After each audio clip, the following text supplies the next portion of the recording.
Cette vidéo est la 4e partie et la fin de la vidéo « Je démarre un aquarium low-tech à la méthode CRAD ». Alors, si vous avez suivi l'aquarium, vous savez de quoi je parle. Sinon, c'est dans la première vidéo. Voilà, j'avais lancé un aquarium low-tech avec une méthode un petit peu particulière qui consiste à salir un maximum l'aquarium à la base. Par salir, je parle évidemment de débris végétaux pour avoir ce genre de résultat et pour que l'aquarium soit plein de vie dès le départ, plein de surprises. Je vous montre tout de suite le résultat aujourd'hui, presque 4 mois après. Donc l'eau est tout à fait transparente, elle va encore s'éclaircir encore un peu, mais je pense que voilà, pour la fin de la vidéo, c'est déjà bien. Dans cette vidéo, donc, je vais vous parler de l'évolution de l'aquarium, sur tout le processus, l'évolution des plantes et l'évolution des animaux. L'évolution de l'aquarium. L'eau était très brune, vous avez pu le constater, elle était très crade. Elle s'est éclaircie petit à petit. Et puis il y a eu cette surprise de l'eau verte, qui est une eau bourrée de microalgues, une eau très riche aussi, qui a permis à l'aquarium d'être autonome jusqu'à sa disparition. Et maintenant l'aquarium est transparent. Donc voilà, on a atteint l'objectif. Elle va devenir encore un peu plus transparente. Mais voilà, l'objectif est déjà pas mal. La couche de débris qui avait précipité au sol a disparu elle aussi, elle a été consommée, elle a fait partie aussi de l'écosystème, elle a été digérée entre guillemets. Je tiens quand même à vous rappeler que tout ce processus a été ralenti par les températures hivernales. Au moment où j'ai planté les plantes, avant qu'il y ait les poissons, l'aquarium descendait quand même à moins de 15 degrés la nuit. C'est déjà très bien que les plantes tiennent le coup, hein, je trouve ça déjà très très chouette. Donc forcément, l'enracinement et la reprise d'activité a été ralentie par tout ça.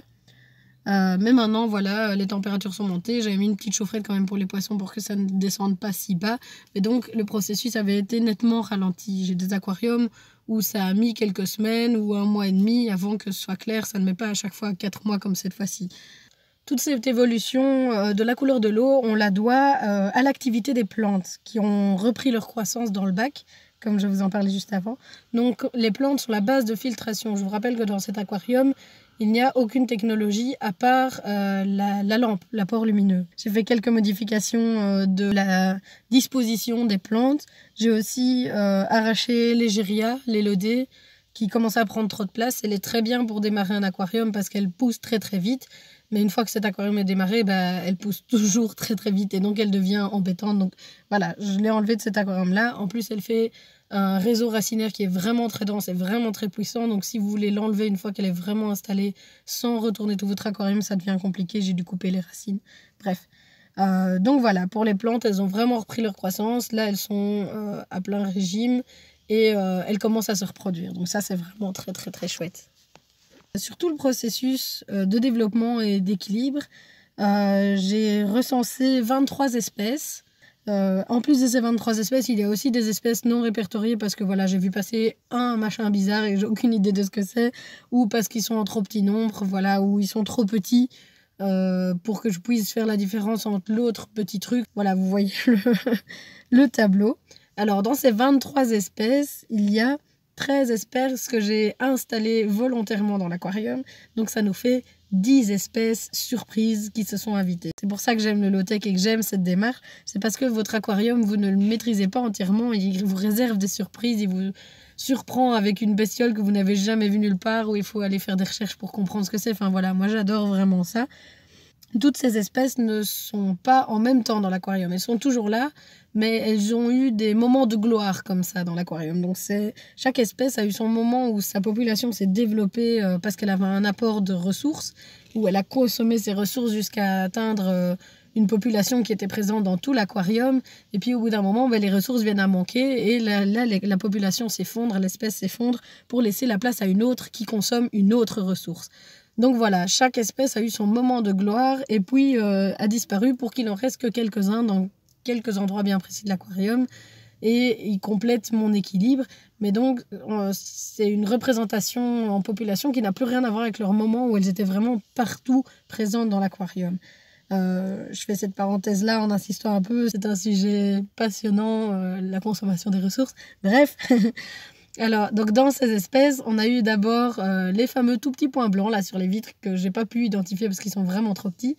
Après ça, on a eu des paramécies qui sont arrivés avec l'eau verte et qui ont fait que mon aquarium a été autonome pendant plus d'1 mois. Après, quand l'eau verte a disparu, les paramécies ont aussi disparu.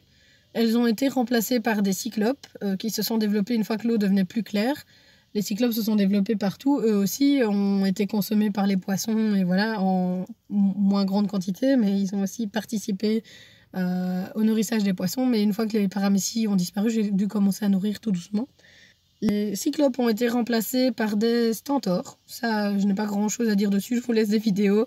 Les stentors ont été remplacés par des petits vers plats, des platelmintes qui sont au sol et qui sont nourris des débris végétaux. Je pense que c'est eux, en grosse partie, qui sont responsables de la quasi-disparition de la couche de débris végétaux qui était au sol.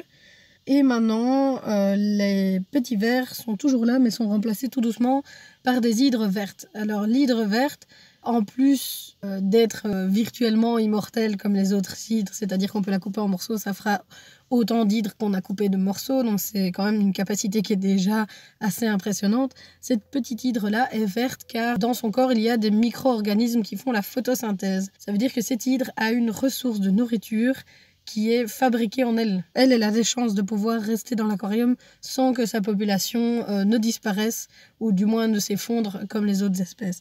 Tant que je suis dans les prédateurs sanguinaires, je tiens à vous rappeler que j'avais introduit des planaires dans cet aquarium au tout début, donc il y a 4 mois. Et malgré une présence assez importante de crustacés, il y a quand même 3 espèces de gros crustacés, plus des micro-crustacés aussi. Malgré tout ça, les planaires ne se sont pas développés. Donc je pense que dans un aquarium équilibré, ces fameux prédateurs sanguinaires ne représentent pas une réelle menace. J'ai des aquariums où il y en a depuis 1 an et demi, qui côtoient des crevettes et des bébés crevettes, et je n'ai jamais vu d'effondrement de ma population de crevettes parce qu'il y avait des planaires, ni à l'inverse, une explosion de planaires parce qu'il y avait des crevettes. Tout ça est aussi un équilibre à atteindre, mais je pense que leur dangerosité est quand même surévaluée dans un aquarium qui est équilibré et où chacun trouve à manger dans des bonnes proportions. Du côté des crustacés, les azelles se sont reproduites, donc j'ai des bébés azelles dans l'aquarium. J'ai ajouté un cousin, je vais dire, un petit crustacé qui est aussi de chez nous, qui est le gamard, qui vit dans les ruisseaux de chez nous. Donc ici, je l'ai pris dans un petit ruisseau dans les bois, qui avait un courant assez lent. Et ils se sont très bien acclimatés dans l'aquarium, ils sont là depuis plus de 2 mois, ils ont mué, et ça se passe très bien. Ils continuent leur accouplement. Ils se baladent dans l'aquarium, c'est assez chouette à observer, c'est une bestiole assez atypique. La larve d'éphémère qui était dans l'aquarium s'est envolée aussi, elle s'est métamorphosée, elle s'est envolée, forcément dans mon salon, donc il a fallu la mettre dehors. Mais donc voilà, elle a fait toutes ces dernières étapes de métamorphose dans l'aquarium et ça lui a permis de pouvoir s'envoler, donc ça je suis très contente aussi. Les poissons, maintenant quand même. Je vais pas vous parler des tinouini, je vais surtout me concentrer sur les élassomas qui sont beaucoup plus intéressants. Ils sont vraiment chouettes ces poissons parce que en plus de leur couleur, ils ont un comportement vraiment atypique. Donc c'est-à-dire que ce poisson a l'air d'observer et d'analyser les choses. Il est assez curieux et il est très timide, mais une fois qu'il est à l'aise, c'est très drôle parce qu'il prend vraiment le temps de regarder les choses, regarder ce qui se passe. On a l'impression qu'il essaye de comprendre l'environnement. Enfin voilà, c'est vraiment un comportement tout à fait atypique pour un poisson. Il va observer même un ver qui se tortille juste sous son nez, il va l'observer pendant quelques secondes et puis le manger. Et donc c'est vraiment très impressionnant à regarder, c'est très très chouette. Et puis ils sont d'une vivacité extrêmement impressionnante quand ils le veulent, pour attraper un ver par exemple. Donc voilà, c'est des poissons vraiment chouettes. Et puis en plus, il y a leur parade qui est vraiment terrible. Ils ont des couleurs exceptionnelles. Le mâle fait une petite danse qui est vraiment très mignonne. Et donc voilà, c'est vraiment des chouettes poissons pour un low-tech. Ils sont pas faciles à trouver, mais très très chouettes poissons. Donc je suis très contente de les avoir. J'espère faire des reproductions avec eux. On va voir comment ça se passe. Et voilà, donc c'est la fin de l'histoire de l'aquarium low-tech démarré à la méthode CRAD. Peut-être un jour, je vous montrerai dans plusieurs mois ce qu'il est devenu. J'ai vraiment été très très contente de partager tout ça avec vous, de pouvoir vous montrer le développement de A à Z, de vous expliquer tout ça, de vous montrer que c'est possible. Parce que bon, il y a encore des vendeurs qui vont vous dire dans les animaleries que ça ne marche pas. Si, ça fonctionne tout à fait, il faut vraiment prendre le temps de se poser, de se documenter. Mais c'est une méthode qui fonctionne très très bien.